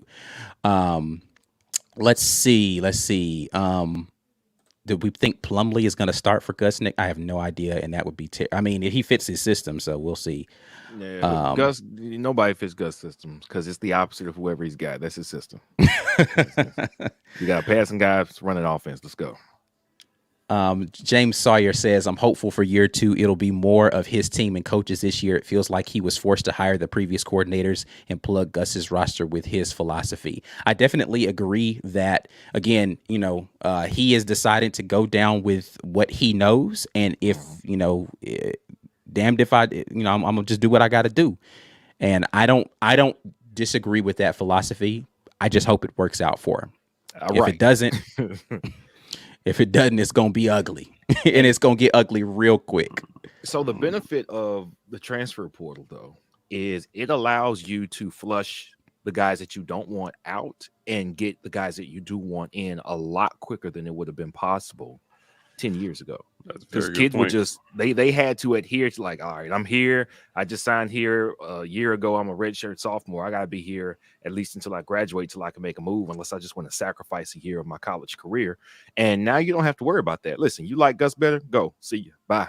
You think you can fare well in the NFL rather than come back and develop? Okay, go. You see how that works out. Bye. And he can land kids who now he can go in with that hard nose, probably shake your hand and break your hand approach to dad and mom and the kid right now and say, I got a spot for you. A spot just opened up because somebody who couldn't take the pressure just got out of here. Are you in or out? And the benefit of that is now I don't have to let you hold on to put up with me, or I got to put up with you for a season. No, man, go. New spot right here. Are you down or what? And a lot quicker than it would have been possible 10 years ago. He can get guys in if they like that hard-nosed coaching approach, because even though we know that there are a lot of players who liked Gus, we have heard that a lot of players like Gus. We have heard that Gus ran a program that allowed you to, I'm trying to choose the right words. I want to be accurate with this. It was not full go 100% all the time. All right. You could put football in the rearview mirror here and there and still be a player on that team. You could show up and maybe not be the hardest working player, but still find the field if you were the most talented player. There appears to be no room for that with Harsin. And there are a lot of players coming from high school who are so used to that. Like, that is normal for them. Like, this is a very big shock for players who played under Gus, but for a lot of football players everywhere, that's just football that never stopped, because the players who are coaching them right now are players who played like that and played for coaches like that when they were coming up playing football in the 80s, 90s, and early 2000s. So the mindset that Bryan Harsin has is not some foreign, impossible mindset. It's not this grind you to a pulp. It's not like he's the Tom Thibodeau of college football. Like, he's going too far. You need to save these guys' knees, Tom. He's not watching this. Anyway, Bryan Harsin has it's not going to be so different from what these guys are used to. So I think they said Robbie Ashford, when he came in here, he played at Hoover. The coach at Hoover was apparently a hard nose to the grindstone coach. So that doesn't scare you off if it's like it would other people. Now, the problem is, if they do all this and they're running these stadium steps, Luke Deal came on here and said that was the hardest thing we ever did. He said that's the hardest thing I've ever done. He said, I know they took the pictures.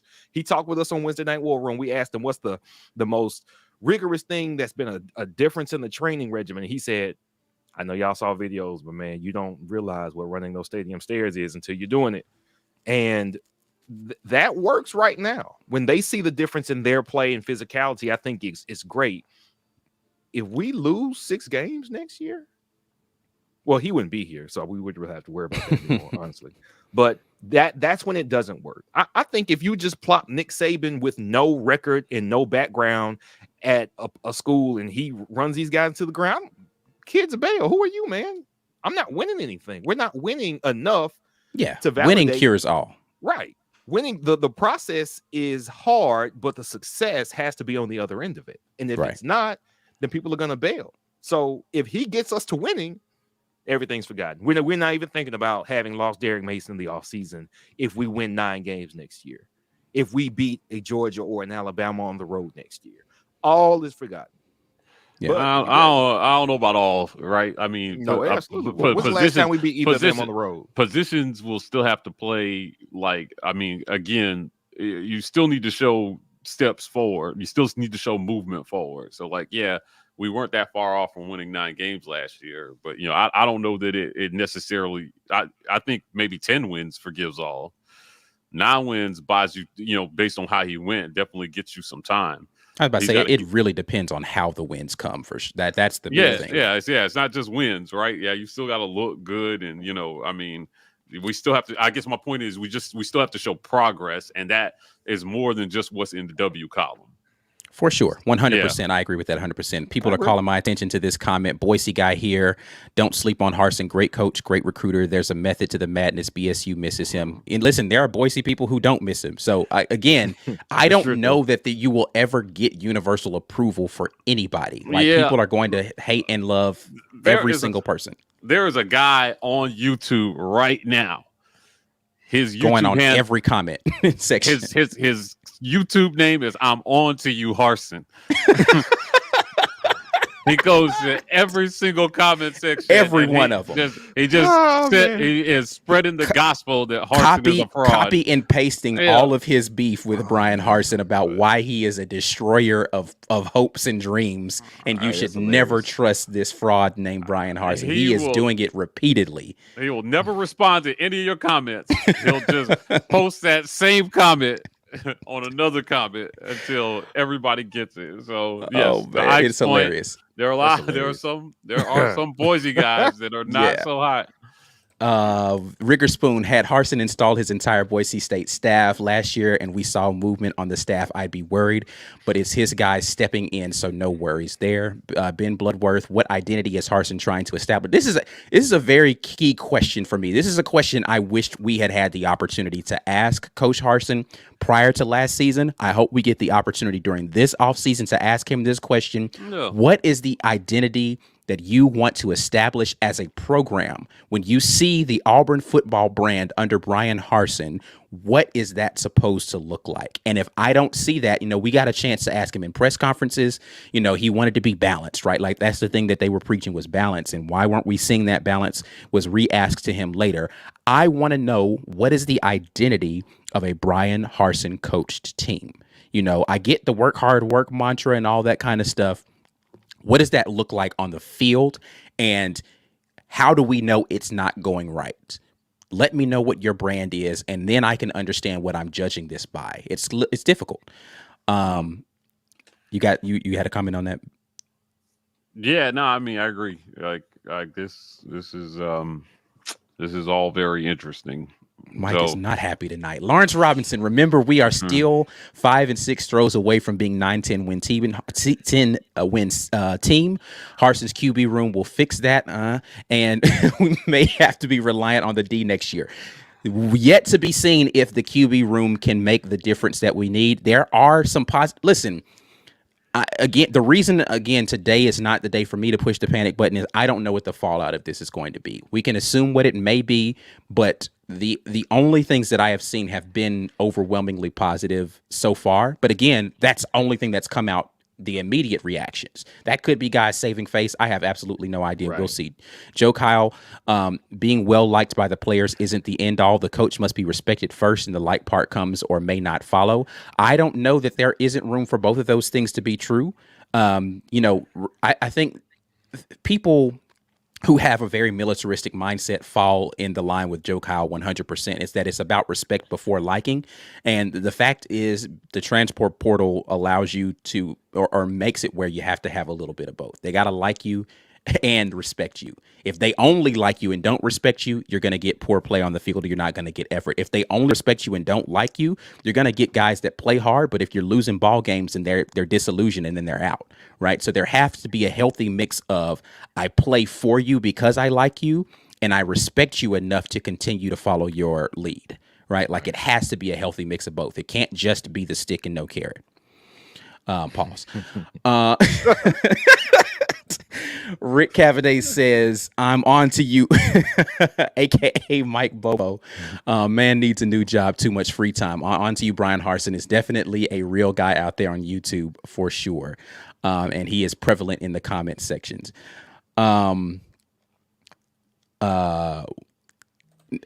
Felix is over it. He said, I'm kind of tired of hearing the hard hat with the Scooby-Doo lunchbox. He just doesn't want to hear the rah-rah stuff anymore. Ben Bloodworth said, want to know mentality doesn't tell me what kind of defense. Exactly. Doesn't tell me what kind of defense offense he wants, how to gauge if he's being successfully implementing it. That is 100% what I'm saying, Ben. I agree with you completely. I get the mantras and I get the calling cards, but I want to understand what the identity of a team is going to be defensively. To Mike's point, we kind of knew what we were going to get with Derek Mason. Some people loved it. Some people hate it. What is it going to be with Jeff Schmedding? To B. Will's point, the X's and O's can be similar, but like how you call the game is going to be different with a different defensive coordinator. There's a lot of 3-4 schemes out there. All of them aren't run the same, right? Yeah. Like whether you're going to play majority zone, whether you're going to play majority press man, whether you're going to play, 3 high, 2 high, 4 high, mixed coverage. Like there's a bunch of different ways to play defense with this exact same type of personnel groupings. It's really about having your guys that fit your system and running that system better than people can combat it. And we'll soon see how that is. Joe Kyle jumps back in with the big super chat.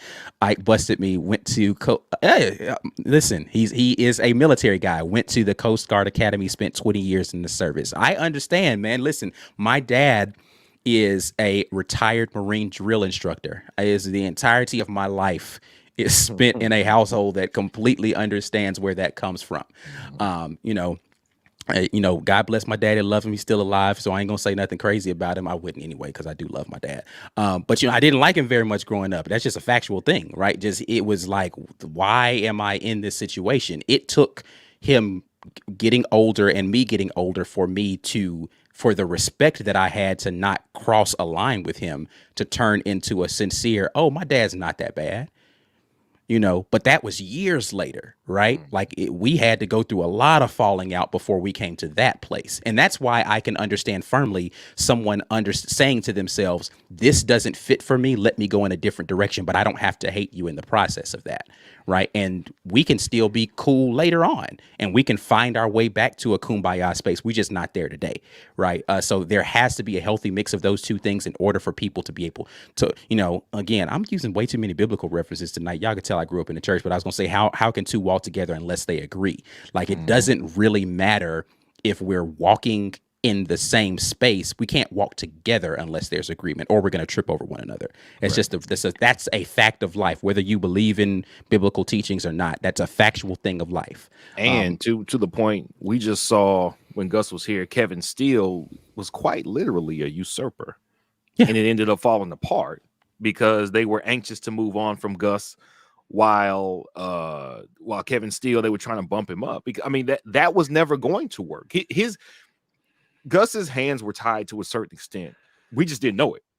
And even though the product on the field got worse and worse as the years went on, we didn't know that it was as bad as it was until it ended. So in this sense, if you now have nothing but guys who agree and nothing but guys who are fully 100% Harsin guys, then that's a positive thing. I think Ike was trying to make that point. It is definitely better. You get a couple guys who are like, I don't know about this guy. Well, you know what? You out of here. So you don't have to worry about it. Yeah, I mean, it doesn't have to be that adversarial, but like, the group think is great when it works, right? Yeah.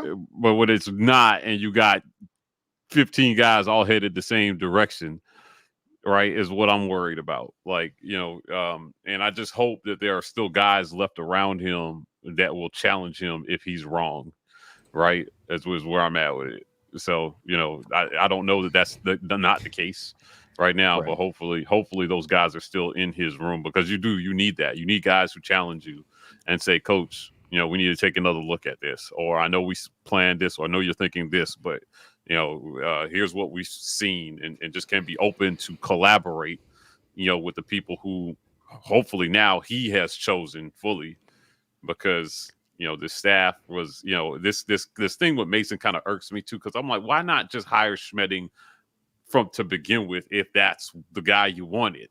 But everywhere. But we saw that in all positions, he hired guys who were clearly recommended to him, because he didn't have any relationship with frustrating Corn. that was even a thing with Coach Corn. But we know that that's a thing. We know that hire that happened with Bobo. We know that hire with Cornelius Williams. We now know that that happened. If he had his own way, he would have just brought the entire Boise staff down here to Auburn so he could run the system the way he wanted to. People would not allow him to do that. And they were like, no, you got to have an SEC guy that knows the footprint, and you need somebody who can win the state of Alabama. You got to have this and you got to have that. I ain't going to lie to you. I think he had to have Cadillac sold to him. He wasn't just going to be like, okay, yeah, Caddy, you can come on. Like, that was, somebody had to sell him on the fact that Travis, everybody wanted Travis to come in and be the DC or stay on as a linebacker coach. Right. People were fighting hard for that. He didn't feel like Travis was going to fit his culture, or Travis wasn't a buy-in for the culture that he set out there as an expectation. He got sold on a lot of people, and he regretted it, basically. Yeah, yeah. Yep. I mean, if we were going to end up here, I would have just have preferred to see Schmedding from year one, I don't know that regardless that of would the have been yeah, possible. yeah. Like regardless of the results, like if this is the way we're headed, that highlights a problem, the meddling, right? This is Mhm. why Auburn is a top job, but it's not a top tier job, right? For Like sure. because of the meddling and the things that go on behind the scenes other than just coaching football that affect his ability to coach football. So there's a lot of egos to feed. I understand. Um, if once they make this official, like I officially wish, Derek, I thank him for his contributions to our team this For year. sure. And that he represented us well as a person. I think he carried himself well. He was a good example for kids, man. He was a model employee and still on his way out the door. Being gracious. Yeah, Yeah. right. So, Yeah, he Derek. If Derek Mason's a good guy, listen, I've never had more than a passing hello with Derek Mason, but by all accounts, Derek Mason, very good guy. It's hard to root against someone like that. And again, the product on the field, I just disagree that it was a poor product. So for a couple more super chats here. Mobile alum 1991 again super chatting. I wonder if Harsin will make an appearance at the game tomorrow. Maybe it's time for some good optics. I don't know. He's not the political kiss the baby shaking hands guy. Maybe he will. I don't know. It's funny you say that because I had that thought while I was cutting up the basketball highlights. I was just like, you know what? When are we going to see Harsin at a basketball game? Let me tell you something. The last basketball game I went to, I think, was Kentucky Auburn 2019. And I walked in and Gus was sitting 2 rows in front of me. Yeah. Right at the basketball game, supporting the basketball team. And I'm just like, listen, bro, I know it's busy, but it might help your image some to show up to the winning teams things and be a positive part of that. Certainly. Lawrence, no, I went to go check on my son. He's in here playing by himself. I had to make sure he went to go good. be a dad, not call his dad. He went to go be a dad. Shout out to my wife, taking care of little kid time downstairs with my son, even though that's definitely my job right now. Thank you, wife. I love you. Thank you. Mr. Casper P says, "Do y'all believe any of the defensive backs on the roster could be another Carlos Rogers, best DB we ever had?" That's debatable. It's the best DB we ever had. We've actually had that debate on Facts or Not before, didn't we? We talked about who was the best DB. And, we I think somebody gave a nod to Danielle giving some love back for the love you gave her. Look at that. Look, y'all lovey-dovey and stuff. You know what I'm saying? That's an Auburn woman right there.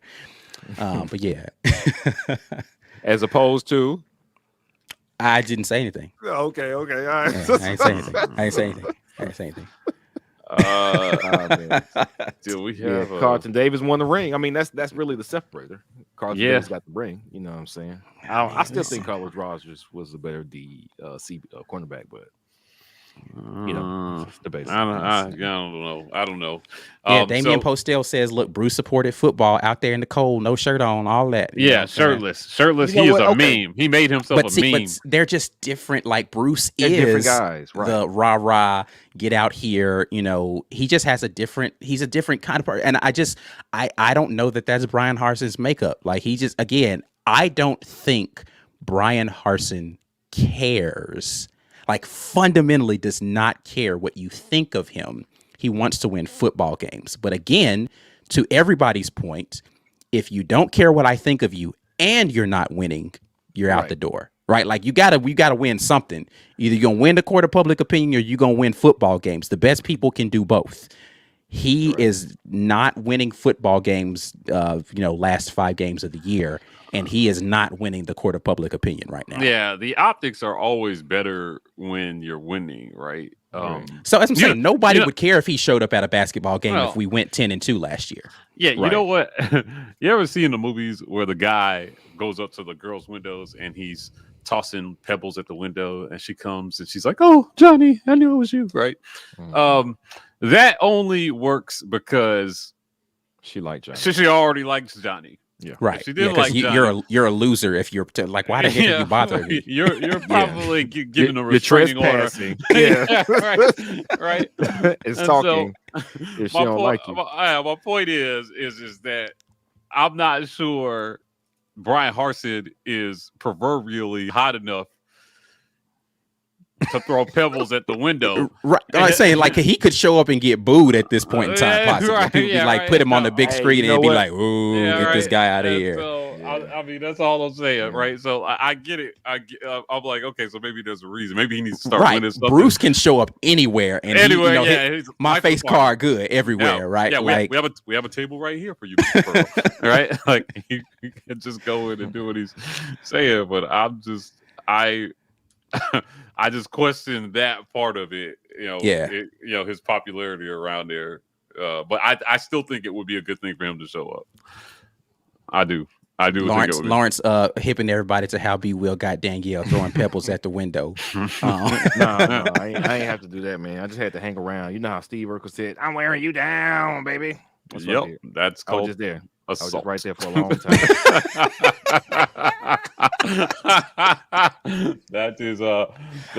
time. Steve has been we would have canceled Steve in today's for society. sure. But hold on, can we not to deviate too far down a Family Matters tunnel, but like, can we just talk about how trash Laura was for real? She was a terrible person. She was awful. She was an awful human being, and Jack, I don't know why anybody would ever want to like be Laura Winslow in real life. She was awful. I'm not a fan of Laura Winslow. I'm sorry. I'm a fan of Myra. Myra was the one. Myra. Dude, this ain't got nothing to do with Coach Mason, but Myra was the one. Yeah. All right. When Harsin was asked about criticism on Twitter while at Boise State, he called them twitiots in the press conference. I remember that. That's a replayed coaching podium moment quite a bit, right? When he said that. I mean, he's definitely not a huge social media guy. Right? Yeah. Right. And I don't think he likes his players on it too much. He's very old school when it comes to a lot of things, right? So like I don't know what I think that these new players coming in, if they haven't made it clear to them, I would just prefer to not see them on social media at all than see some of the things I've been seeing. For sure. Right. Like some of these things, man, have just been really immature, and you're advertising to your coach, don't pick me. Right. Like, and I wish these guys would just not. It's hard enough trying to win a starting job already, man. Don't give yourself extra hurdles that are non-football related. Yeah. And that's just, I mean, listen, that is understanding that early enough to manage, and to Brian Harsin's credit, he walks it like he taught. He's not on social media doing anything. He's not giving you any clues in press conferences. He's not on. He's just like, listen, this is not. And, speaking of coaches who that resembles, Bill Belichick is the same way in the NFL. And these are fully grown men, right? Like you talk about why perception matters at college more than it does in the NFL, because in college, largely the player gets to choose you, right? In the NFL, I can trade for you. I can go get you if I want you. Like a lot of players might want to hold out or not. But listen, perception matters to that degree much more in college, because I get to choose what school I go to if I'm good enough. I can go in here and say, well, I want to play here, I want to play there. And this is pre-NIL, right? Money wasn't, well, I'm not saying money wasn't a factor. Money was always a factor. But money wasn't the bigger factor for a lot of these guys. It was, where can I go and put myself in a good position to go get paid later, right? Right. But if we're talking about cultures built around a guy who exemplifies that culture, Bill Belichick is that guy. He don't care. Look, he don't care nothing about your press conference. He don't care nothing about your.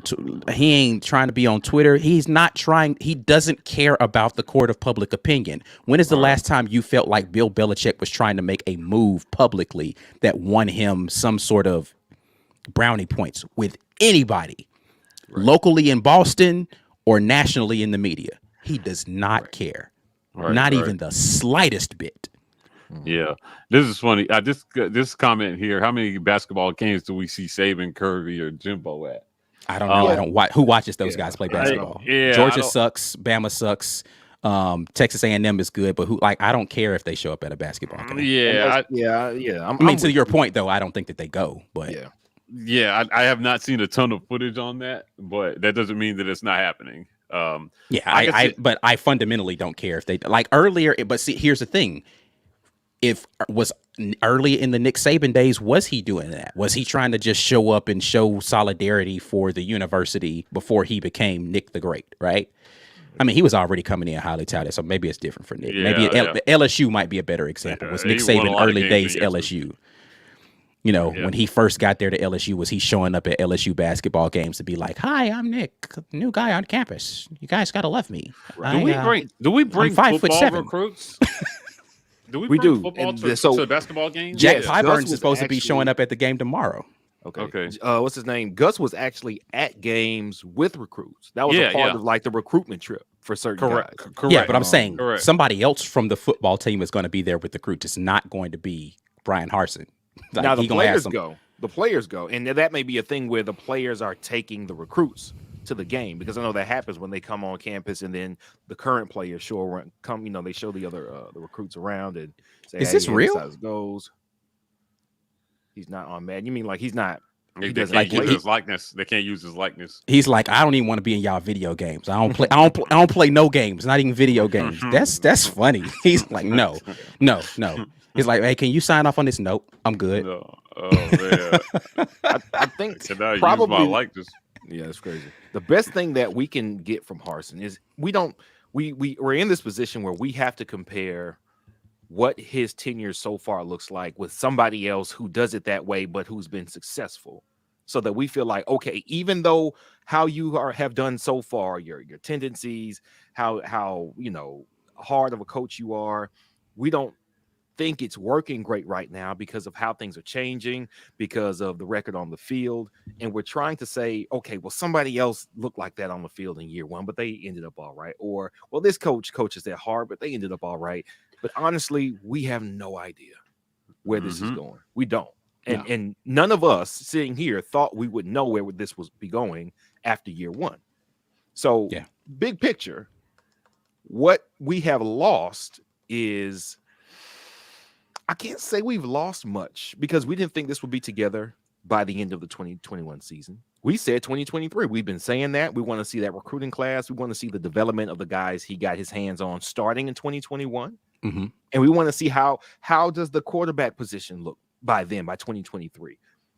I think we're still on the same trajectory, honestly, maybe a little quicker, because we are completely skipping the whole let these coaches just work themselves into having a terrible season and then we got to get rid of you. It's like, no, let's do it now. So I'm not, it doesn't feel good. It looks unstable. And I think that's the worst that you could say about it.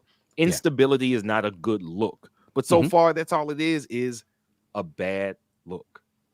2023 is still, he needs to have a decent record. I think 8-4 has to be the minimum for him next year. 5 games to start the season is a great runway. He needed it this year. A great season. Yeah, he kind of did. But that, I don't think there is a better situation to having your staff be exactly what you want it to be, to getting some other players who weren't bought in out and getting some ones that are bought in into the program. And you got 5 games of getting everything together before you take your show on the road.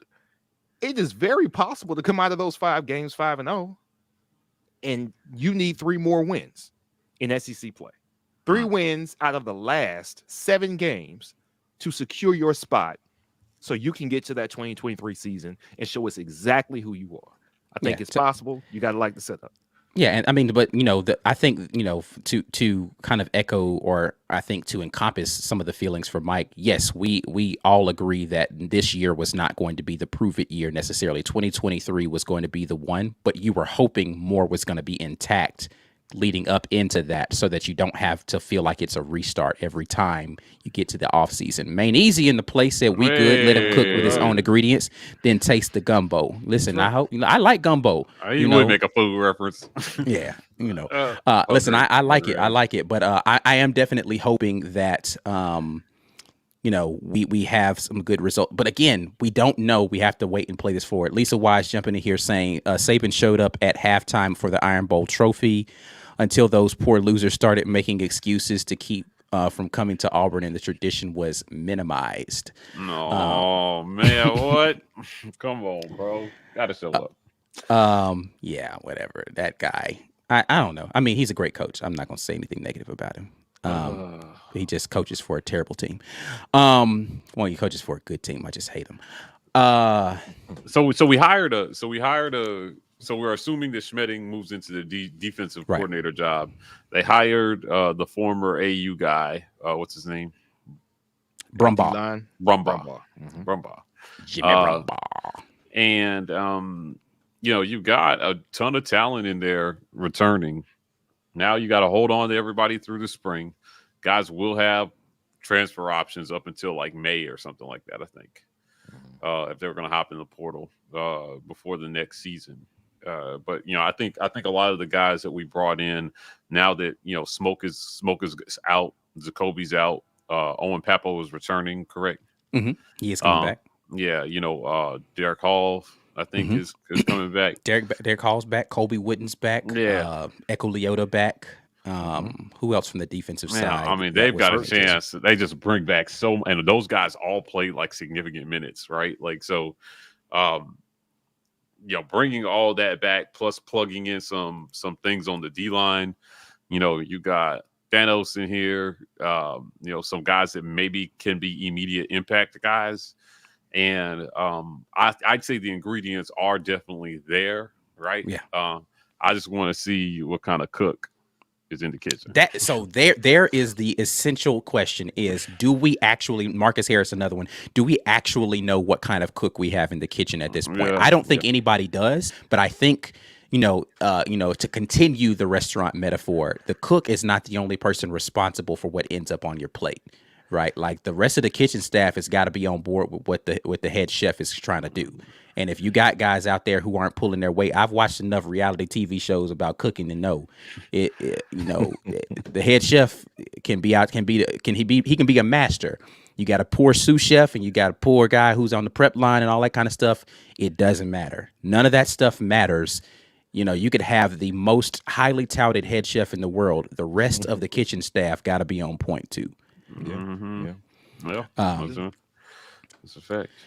All right. I think we are way past the time that we intended to be on here talking with you guys. We will continue this conversation for sure on Sunday, but tomorrow, if you don't know, we are going to be we got a basketball game, right? So I'm going to be jumping on with our fantasy picks tomorrow at some point in time whenever they release the props for that game, specifically Auburn versus Kentucky. We will definitely be doing that. So let's make sure that we are showing our support for that as well, not just us on the fantasy picks. I mean, the basketball game. So let's get hype about basketball, of course, because as B. Will is so fond of saying right now, it's basketball season. I don't want to hear about none of that. Thank you.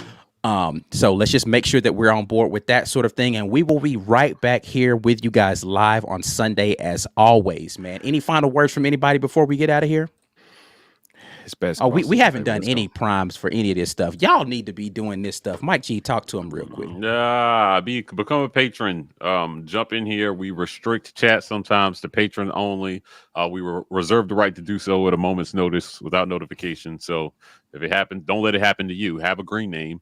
And you don't have to worry about this happening to you. So $5.99 from the join. You hit the join button from our homepage, and that'll take you there. If you're on an iPhone, it's a little difficult. Best find a computer, sign up with your same credentials, and your patron perks will transfer. So please go do that. You know what?